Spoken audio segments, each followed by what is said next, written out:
Si pensamos en la palabra currículum, lo primero que se nos viene a la mente es probablemente una lista de materias, ¿cierto? Matemáticas, historias, ciencias. Pero, ¿y si les dijera que detrás de esa simple lista se esconde una historia increíble de crisis, de lucha de poder y de una reinvención total? Esta es la pregunta del millón, ¿no?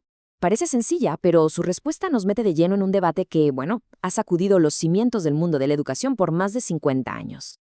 Porque la verdadera historia del currículum no va de si se enseña álgebra o literatura. No, va de una batalla de ideas, de cómo pasamos de ver la educación como una especie de manual de instrucciones a entenderla como lo que es, una conversación cultural y política súper compleja.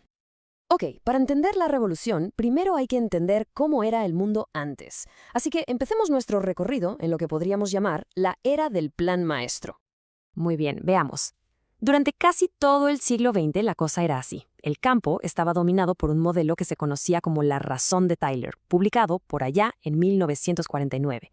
Era un proceso súper lógico, en 4 pasos. Primero, defines tus metas. Segundo, eliges las actividades. Tercero, las organizas bien. Y cuarto, mides los resultados.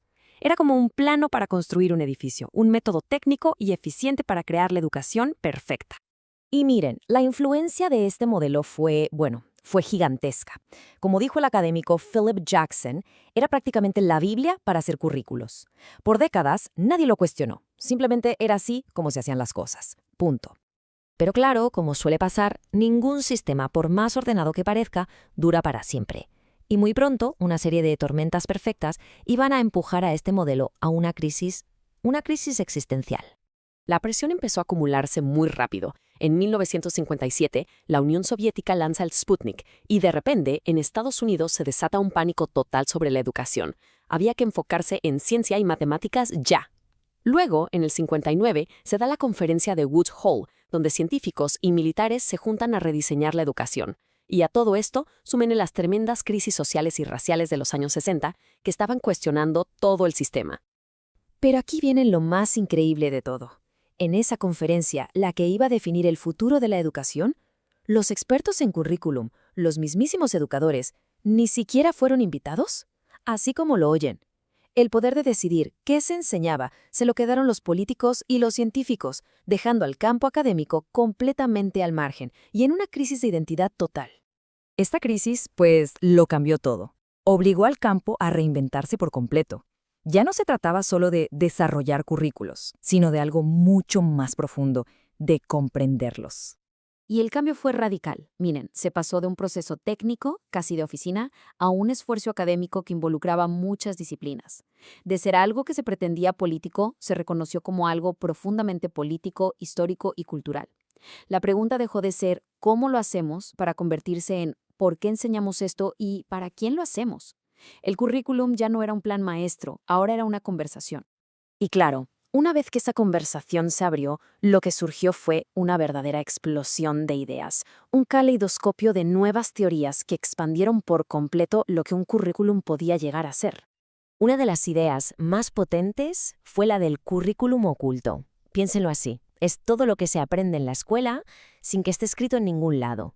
Las reglas no dichas, como la puntualidad, el respeto a la autoridad, las jerarquías, son esas lecciones silenciosas que la propia estructura de la escuela nos enseña cada día.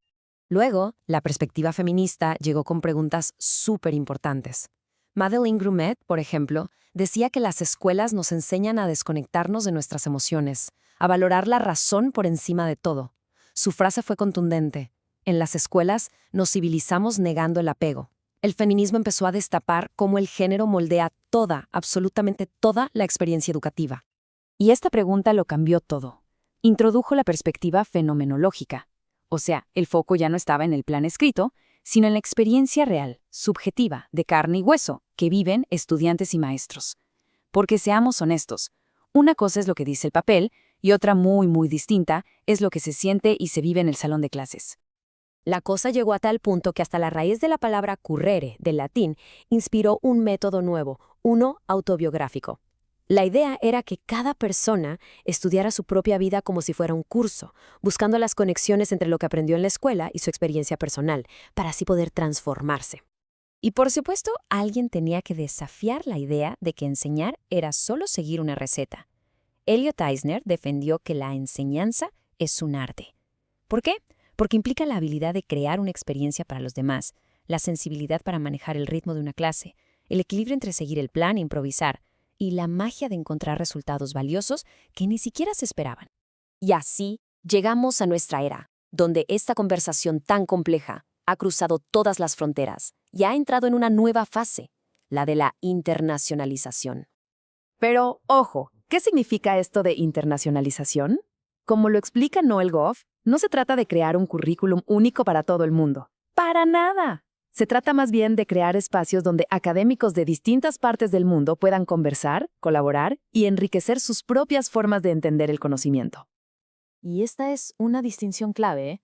El objetivo no es la globalización, que a veces puede borrar las diferencias. Al contrario, se trata de usar el diálogo con otras culturas para entender mejor lo nuestro, lo local, lo individual.